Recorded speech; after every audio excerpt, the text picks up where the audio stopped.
unless they already have the Netflix deal. Like, what would you call it? The Last Splash?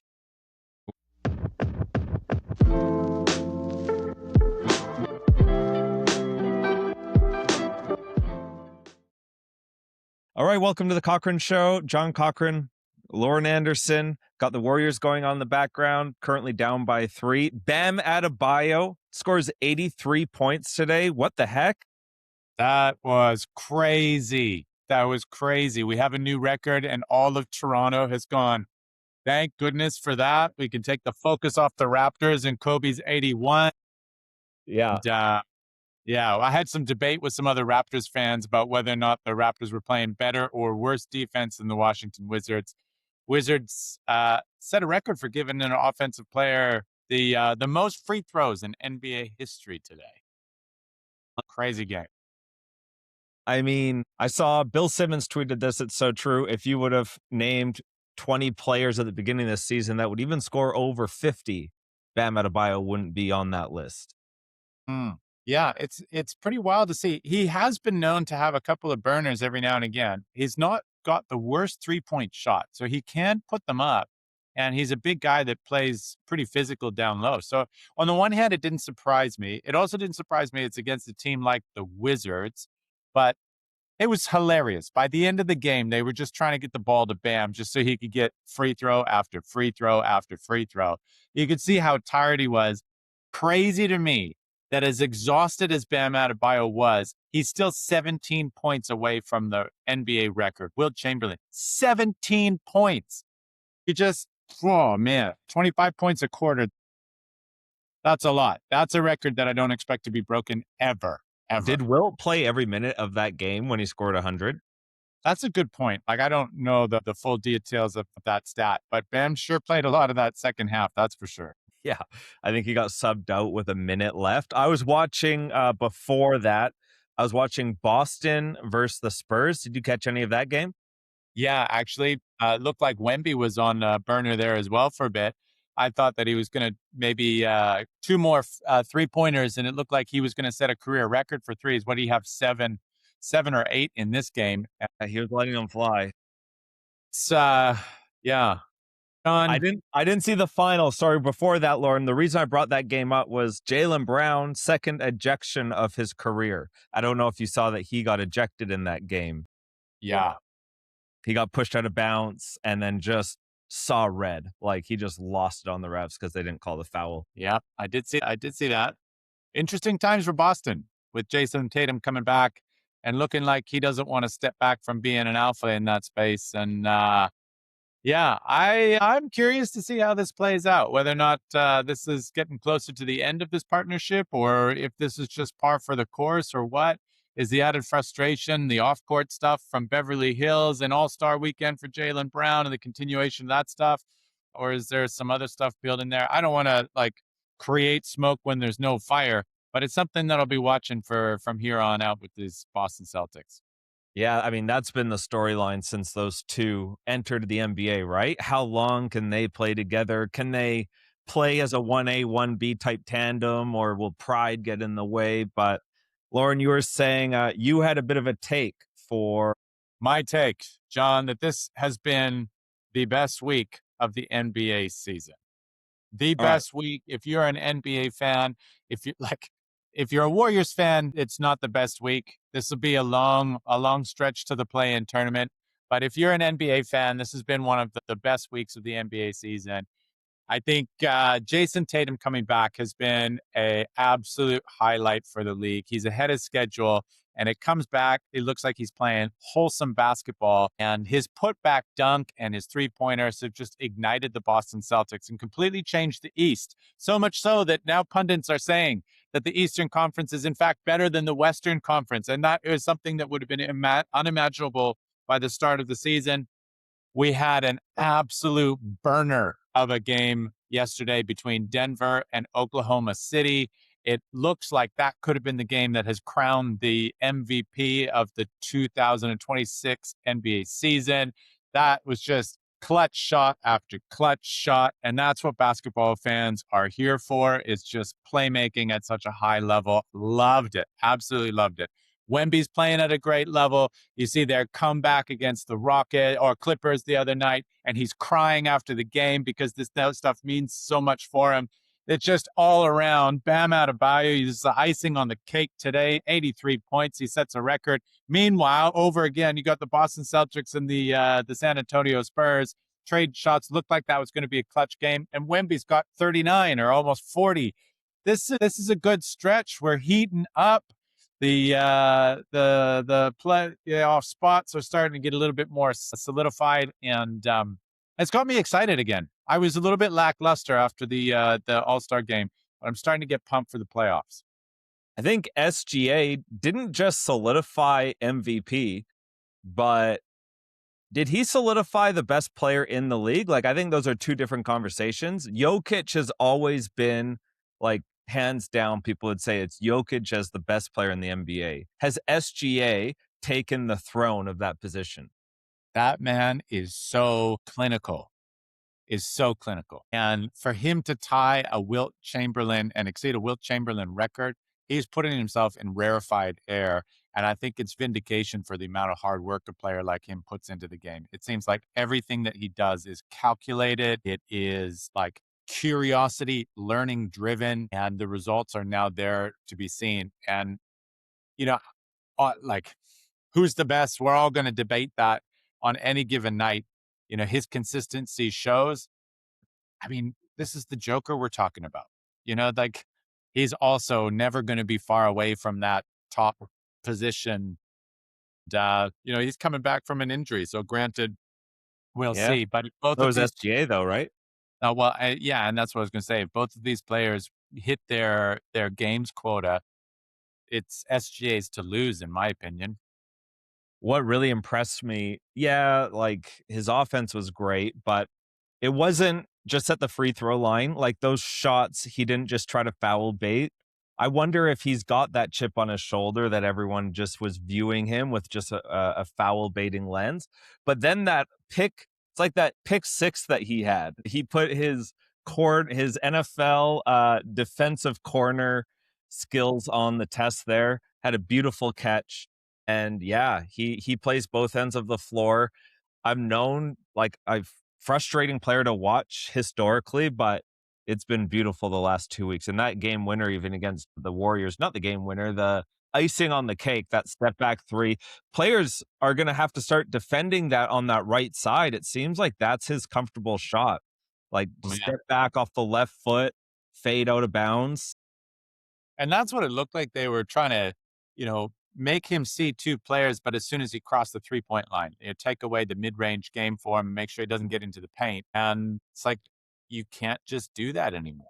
Like, you can't, his 3-point shot is so consistent in those big moments now too. You have to honor the whole game.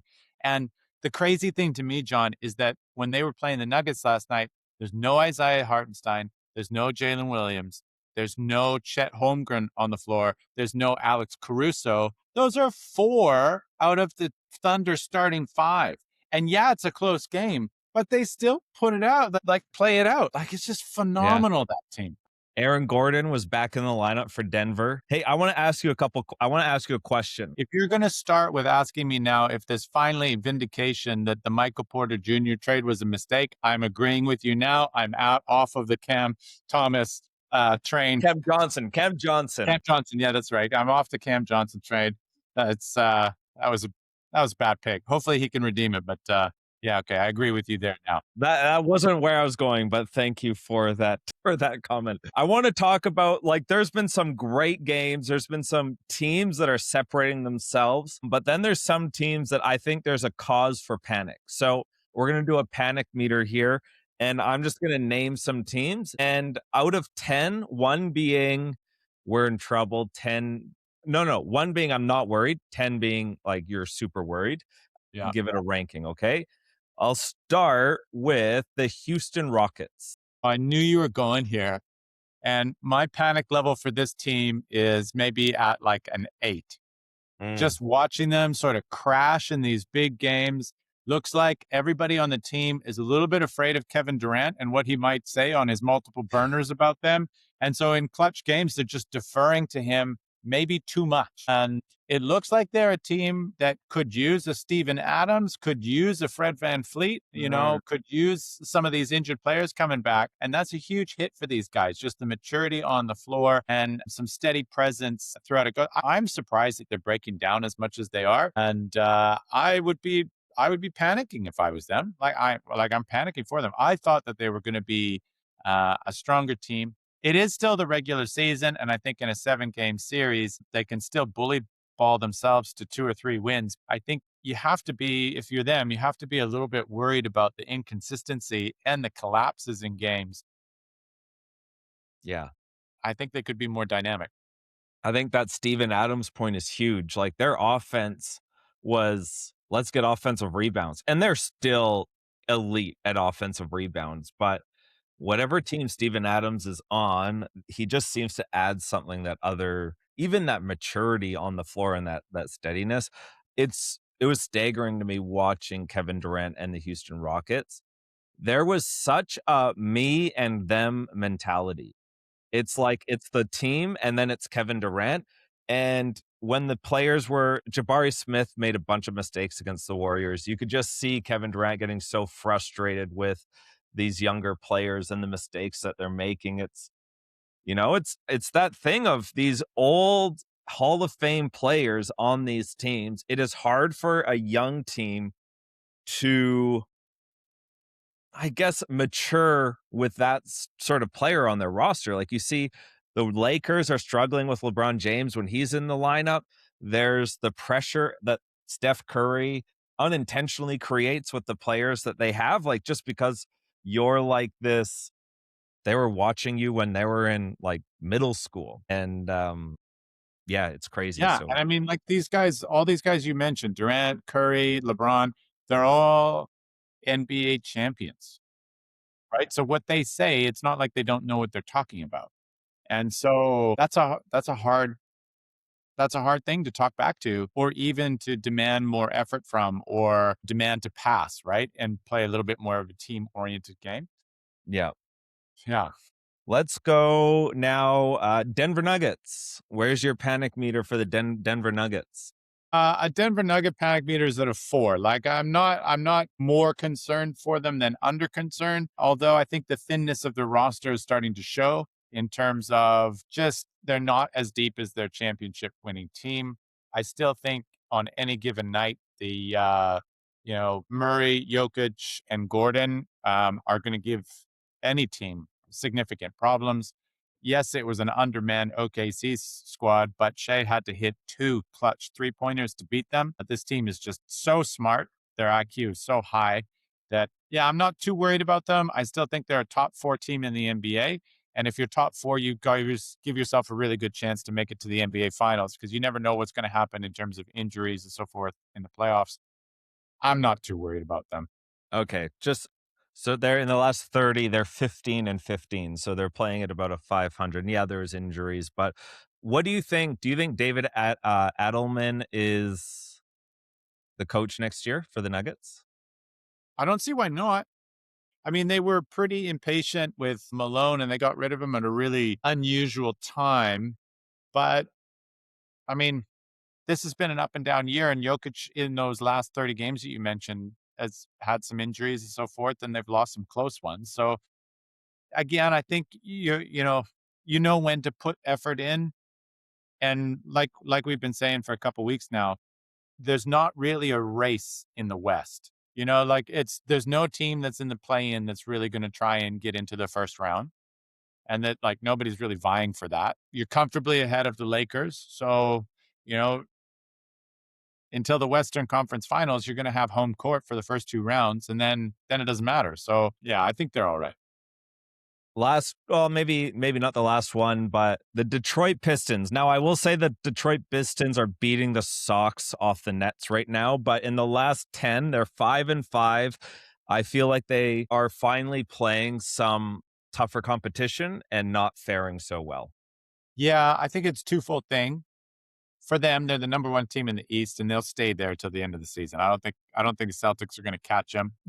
When you've been on a tear and you've won 9-1 over your last 10, or you've gone on a multi-game winning streak, the only way from there is down. And as you're going into the stretch run, getting to the playoffs, I think, you have some opportunity to test some different lineups, to try some different things. And, but also fatigue is a real factor. And so I wonder if there's just a little bit of that.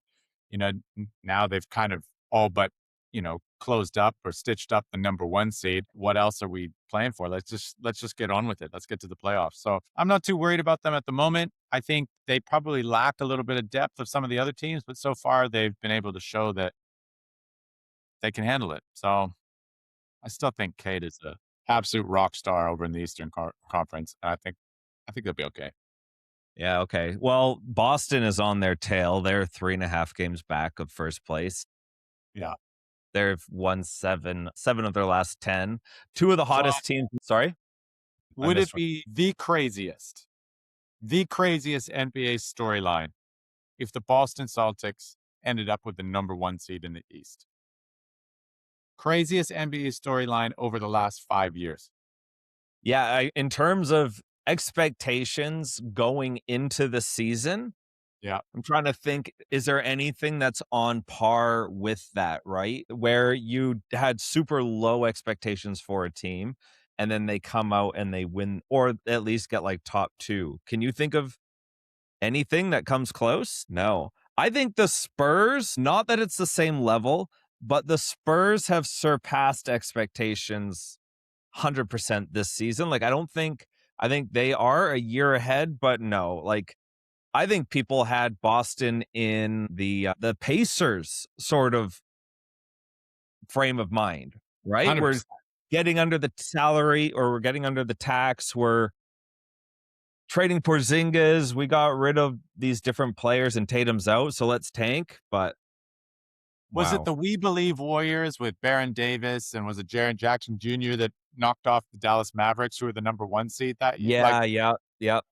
Like that would be the only other sort of comparison, but that's very different, from a whole season perspective, as opposed to fluking something in the first round. But yeah, to consistently night in and night out, get yourself to be in a position for a number one seed. I think if he were to do that, there's undoubtedly Joe Mazzulla is the coach of the year, 100%. Do you think Miami losing to Dallas in 2011 is almost on par with like shock factor? Yes and no. That was the first time the Heat went to the finals, right? Yeah. So everybody was kind of like on them as the villains. I think they goofed around in that series, pretending that Dirk was hurt and so forth. Or Like sick. They were pretending he was sick. Yeah, sick. That's right. I think in that one, I think people kind of maybe wanted them to lose, so the expectation was that they were going to lose. I don't think it was as much as a surprise. But It's yeah, just no, I the think whole. this is sort of like the come from nowhere. Nobody, like nobody was putting money on the Celtics to be number one seed in the East. Nobody. No. Yeah, it's wild. All right, last one for a panic meter, and it's not just for this season. It's what they've built. Do they have to sort of blow it up? And that's the Orlando Magic. I think it's time to figure out a different direction for this team. Oh man, that like listening and hearing about that Banchero coach sort of saga where Banchero is criticizing the coach for not making adjustments, and then the coach was basically saying like, "Yo, y'all aren't playing hard enough," and them trying to figure this out. Like, they needed more shooting. They gave them more shooting with Desmond Bane. They basically didn't give up a whole lot to get Desmond Bane to the team. I thought they were going to be way better. I think this is a team that the panic meter should be, if Houston Rockets is an 8, then this has to be a 9. They should be ahead of schedule and they're behind it. Yeah. I don't know how many people are turning on Orlando Magic as their league pass team at this stage. Like, it's just, I don't find them like a great team, sort of culture wise, entertainment wise, to go after and see what they're doing. Like, everyone was having them a top 3 seed to start the year, right? Dude, I'm off the bandwagon. I'm off the bandwagon. Turns out Desmond Bane was not the needle mover. No, I thought he was really going to help from like a grit standpoint, and it just seems like he came in and started taking cheap shots. They needed some. Here's an underreported NBA team. What's your panic meter for the Toronto Raptors? My panic meter. Yeah, Toronto, I don't have a panic meter for the Toronto Raptors. I have so let's say 5. I'm like, come see, come saw, so. I think they have surpassed expectations this year. So how much can you panic? sure. I don't think they have a high ceiling. I think they are just a mediocre team that will make the playoffs each year in the East, but no one's really going to take them seriously. They just don't have the, what would you call it? The different styles of attacking. Like they've they have Scotty Barnes, they got Ingram, who he's going to hit that mid range, but can you rely on these guys to be dynamic? They don't have a dynamic offense. Yeah. Yeah. What about you? Yeah, fair enough. Fair enough. Like, you maybe early in the season got tricked into hoping that they would be a little bit better. I mean, they're the 5 seed. Yeah, which is, again, fantastic. Like, as you're saying, it's kind of outperforming expectation and holding their own against, in a year that, Indiana and so forth. It's not bad, but yeah, you think Yeah. that I just miss seeing the Raptors in a good spot. Bring back 2019. I've still got Bring championship hangover from that Raptors team. That team was great.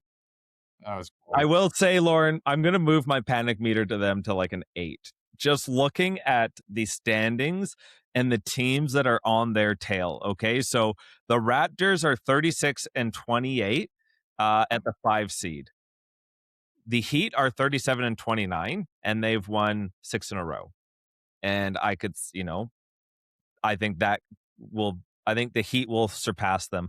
The Magic have won 4 in a row, and they're at 35 and 28. So just one game back of the Raptors. So it's not crazy to think the Raptors could go down to at least 7. The Sixers are 35 and 30. The Yeah, Rockets are it's a 30. big Yeah. it's a cluster there, right? Philadelphia and Atlanta. Atlanta's been one of the hottest teams in the league, right up there. And Yeah. and they've missed The Kuminga Hornets. for the last 2 games. So, well, and you can't count out Charlotte. So this is a bit of a scary spot for them to be. I guess, right now as it stands as the 5 seed, looking at playing Cleveland at number 4 and having to deal with Donovan Mitchell and James Harden. As good as Scotty Barnes is on defense, I don't think those boys want any of that in the first round. I think you would prefer maybe New York, if anything.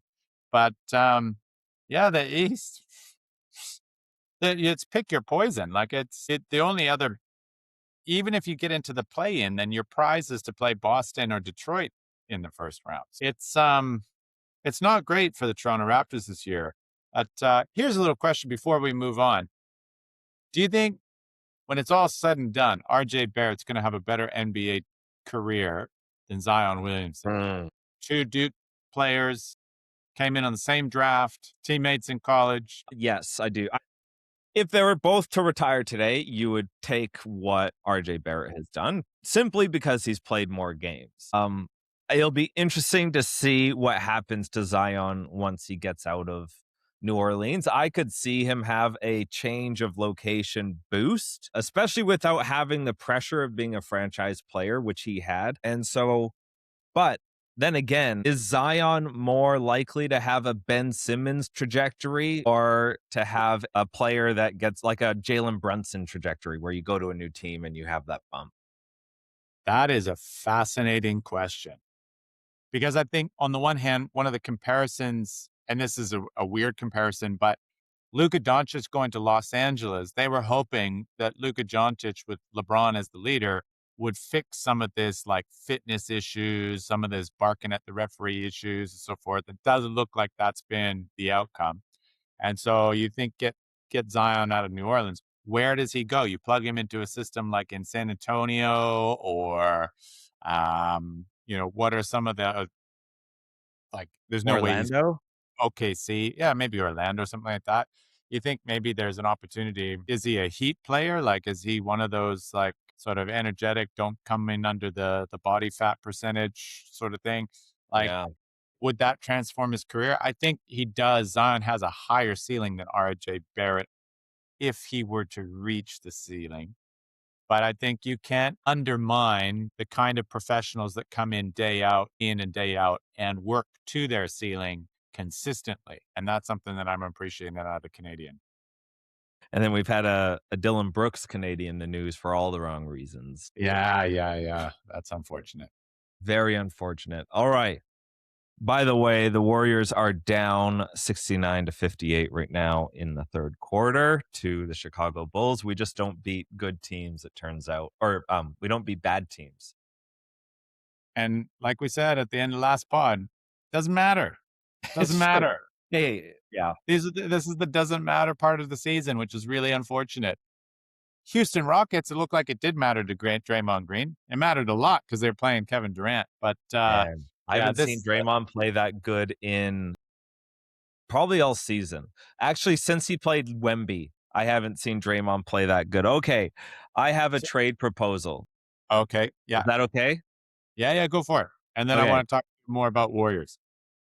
Okay, we're on Warriors. Okay, I got one. I think Cleveland is going to break up Evan Mobley and Allen at the end of this season, okay?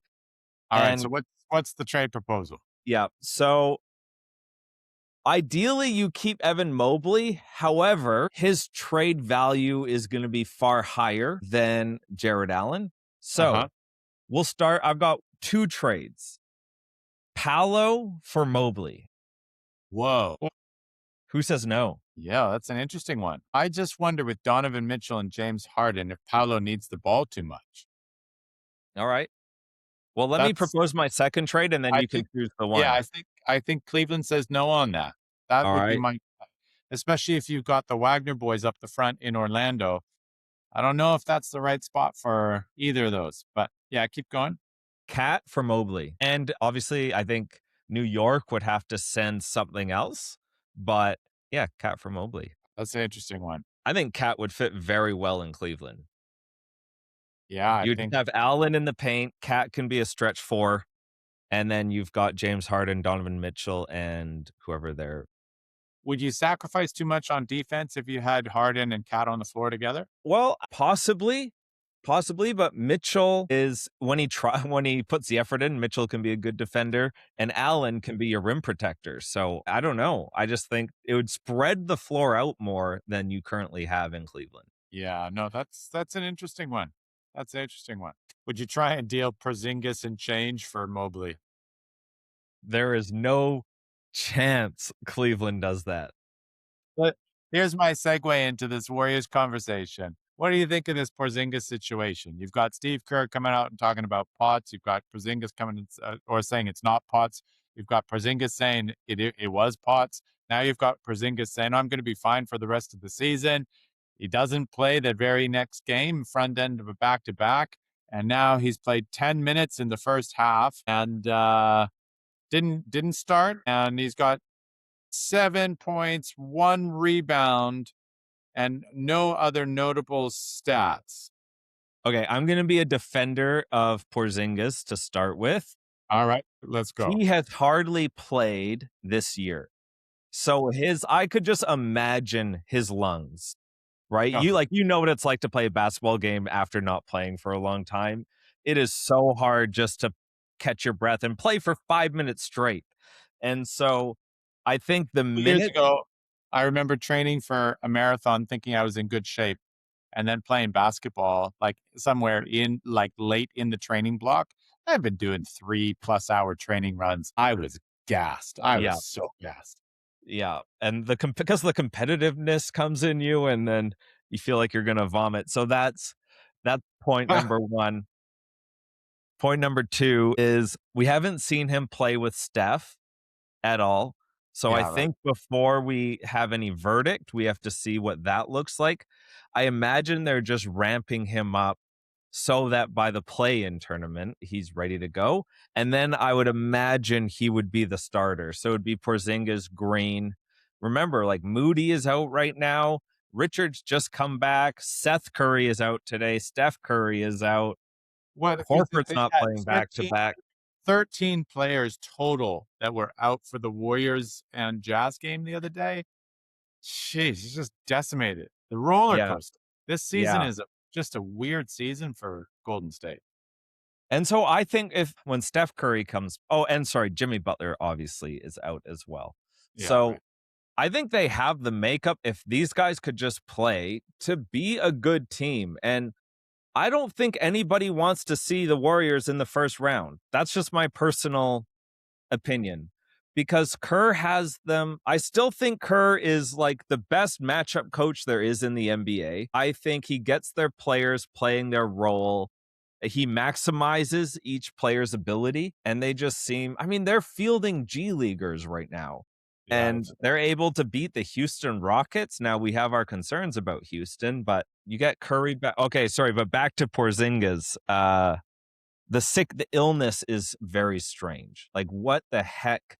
How do you keep something so secret for 2.5 years or 2 years, right? Like, Boston, it was like, what's going on with Porzingis? Like, why isn't he playing? Is he just ill?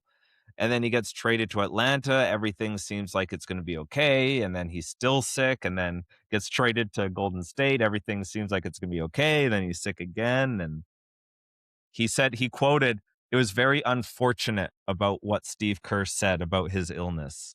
yeah, yeah. But then again, like Steve's bringing it back into the spotlight, and if Porzingis is trying to move on, I guess they don't have a legacy relationship to know how they, supposed to talk about all of this stuff. And then you're like, don't try to move forward from it. Yeah. I hope that just for vibes, I hope Buddy Hield ends up back. Oh, and Melton has been in and out as well. I hope Buddy Yeah, Hield comes back next year, like takes a pay cut, maybe even a veteran minimum. I think Jimmy Butler would probably ask for it. I think Buddy Hield would love to be back, and he seems to be a good locker room guy. So it'd be nice to have Buddy Hield back. 100%. 100%. I'm with you on that. And every now and again, Buddy can Buddy can splash that three. Hey, 10% of the time he's on fire. 10% of the time, he Every time. splashes all the time. Who for the Warriors? I think we actually talked about this, what matchup you would like to see. But let's just look at the standings right now. The Clippers have overtaken them, so they're dropped to 9. We need to be in that 7-8. Need to be 7-8. It's Yeah, just playing with fire. you definitely want two cracks at it. Yeah. Yeah, you'd hate to have an oopsie against Portland, that's for sure. And they haven't played super well against Portland either this year. No, So, Advia, he just destroyed, and Grant. So the yeah, Warriors are 3-7 in their last 10. Steph Curry's not playing. The Clippers, Kawhi Leonard is just playing so well. And then the Suns are 38-27. They somehow keep winning it's without crazy. Devin Booker or Dillon Brooks. Man, I thought at the start of this year that the Suns were going to be like in the 10 to 13 range. I thought that they were going to be playing around with Dallas and New Orleans down there. And they just are a really well coached squad. Yeah. And Jaylen Green has two bunnies in his legs. Hey, he can He can fly. fly. He can fly. It's just incredible. It's nice to have him back. He plays with a lot of aggression, maybe a lot of recklessness too. But it'll be interesting to see how that partnership with Devin Booker and him progresses in this latter part of the season. Sometimes I forget that Devin Booker's still on the team. I watch, I was like, is he injured? Is he not injured? It's just. Yeah. But for earlier in the season, you read me the Phoenix Suns roster. And I think on that particular night, Dillon Brooks and Devin Booker are out. It's like, how many of those guys have you heard of up until this year? Yeah. Or maybe None of Grayson Allen outside of that, and just like they've been impressive. I don't see them slipping too far. Like they're 6 games ahead of this cluster of Los Angeles, Golden State, and Portland. And it'll be more interesting to see what happens with 5, 6, 7, I think, than the 8, 9, 10. But you're right. Golden State can't afford to lose too many more. No. I think it's in their best interest to just get into the playoffs. Like, even if you get waxed, get these guys some experience for next year, some more playoff intensity experience. Yeah. And look, I don't think this is Steve Kerr's last year coaching, but does he really want to end his run not making the playoffs? I don't think so. It's not a good look. So this week, Luka Doncic has got his 13th technical. He can get one more, and then he gets a full game suspension. He's at an all-time low PR wise with the way he's been barking at the refs. Turns out his partner's filing child support payments and has moved the kids into Slovenia, and the rumors are around why she's made that decision. Does all of this push LeBron off of the Lakers in 2026, 2027? Or do you think he's got one more year in Los Angeles and he finishes it out there? No, I don't think he finishes in LA. Is he at the end of his contract, Lauren, or does he have would he have Does to he be traded? signing 1-year extensions to get the max that he can? Well, the thing is, and they always have no trade clauses. So I was going to say, I think the Lakers want to get rid of him. I don't think the Lakers want him on the team, but they might be stuck if he's got that 1-year contract. So I still think that He's got to Golden State. a 2-year, $104 million contract signed in July 2024, including a player option for the 2025-2026 season. That's right. So that's for this season. So does that mean he's a free agent next year? Yeah, and I don't think he returns. I think he's either going to go Cleveland or Golden State. Yeah, okay. And that's the thinking again. Draymond Green also has a player option. So are they, is Draymond Green going to be a LeBron follower? Is he just going to go sign? Unless they already have the Netflix deal. What would you call it? The Last Splash? I like it. Or the word Avengers sort of surrounds Curry, LeBron. Is there some sort of, maybe it's Disney that's picking it up? Is there some sort of Disney documentary? Well, I mean, this year. The Last Laugh? No, it's got to be The Last Splash if it's with Steph, right? But yeah, anyway, whatever you do, I think we need comments. I think we need comments of what it needs to be called. What's that? I think people need to comment what should the team be called if LeBron James, or the documentary if LeBron James joins the Warriors. LeBron James, and so then you've got the last year for Steph Curry, LeBron James, Steve Kerr, and Draymond Green. Whoa, that would be epic. Get Buddy Hield back, call back Klay Thompson. You still have Jimmy Butler. Kristaps Porzingis plays once every 2 months. Yeah. Hey, Kawhi, come on over. Take a pay cut. You would have the oldest NBA roster. You have a 35 and over limit. And Chris Paul, come out of retirement. The Last Splash. That would be Netflix gold. 100%. And that's the thumbnail of this episode. The Last Splash. So good. It's crazy, but I also wouldn't be shocked. I don't think Steph Curry is done, though.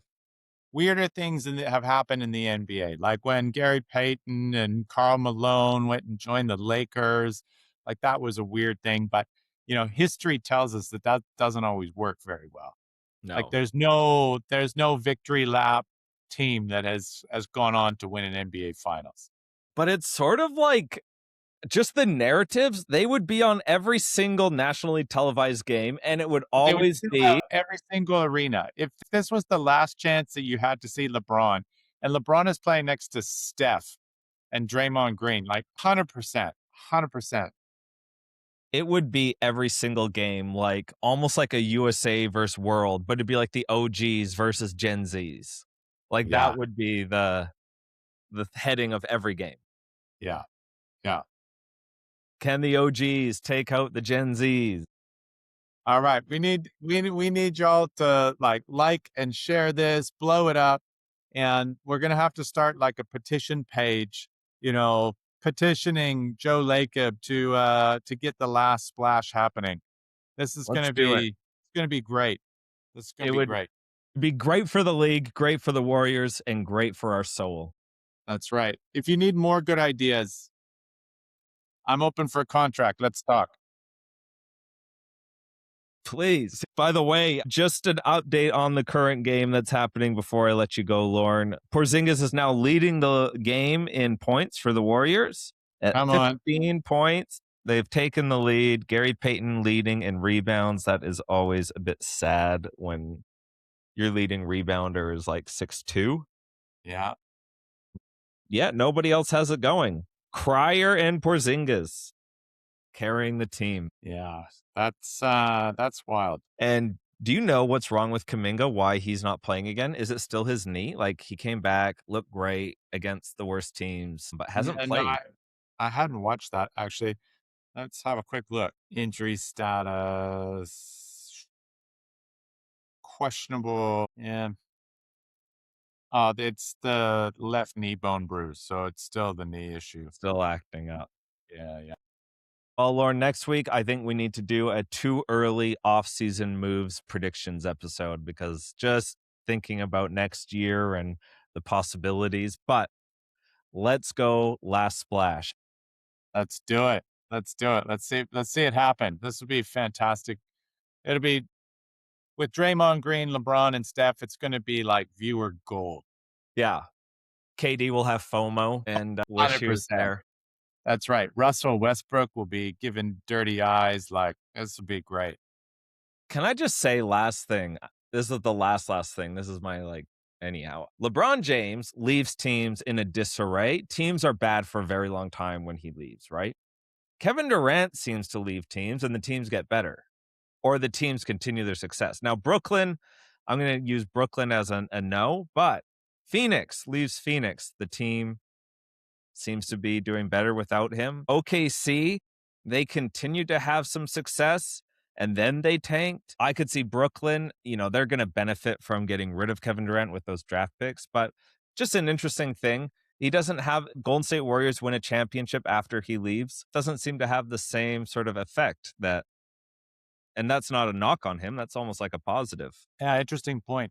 I just always found that towards the end of his career, LeBron just signed these like obscene, like small, short 2-4 year deals and just maximize income. And then the rest of the team was in a bit of a hole. And once he left, like it can't really replace him so easily in a free agent situation, like without And he trading. was like GM LeBron, right? He would 100%. build the team around him and what he Yeah. wanted. That's right. And like the LeBron James leadership effect was, I think this is the first year where I felt like it hasn't been as noticeable as it usually is. Mm. Like, this is he normally would take guys that would, be fringe sort of role players. And you see something in them and get them to play at a really high level. This is an interesting one because it's not like he's a slouch. He's still playing at a really high level for somebody who's a million years old. And on the one hand, you think, man, he got no business being in the NBA at that age, but he does have business being in the NBA. And he does deserve his contract. It's at a point where it's like, for this particular team, it's not necessarily helping to have him on the floor as much as he should. And of all the players in the NBA that you would hope like he could have an influence in leading, this is the guy that has the most leadership issues in terms of coachability in Luka Doncic. And so that is a really interesting subplot in this whole thing, I think, is that, yeah, at the start of the season, I remember saying to you that if anybody could help push somebody into better health, into thinking about longevity of the career and making sure that you're remembered as an absolute champion in everything, LeBron's effect on Luka could only be a net positive. And it just, this season has been a really unfortunate one for Luka. And it says he's still playing incredible basketball, but people aren't walking away from Lakers games being like, wow, I'm so glad I saw that. Like, Yeah, they're frustrated more than anything with it. And yeah, JJ Redick will have some thinking to do in the playoffs. I'm yeah, excited for the playoffs. yeah, It's coming yeah, soon. yeah. We're on the homeward stretch. Come on. Let's go. All right. Thanks, Lauren. Good times. Cochrane Show. It's been fun. Let's see the last splash next year. Splash Mountain, great ride.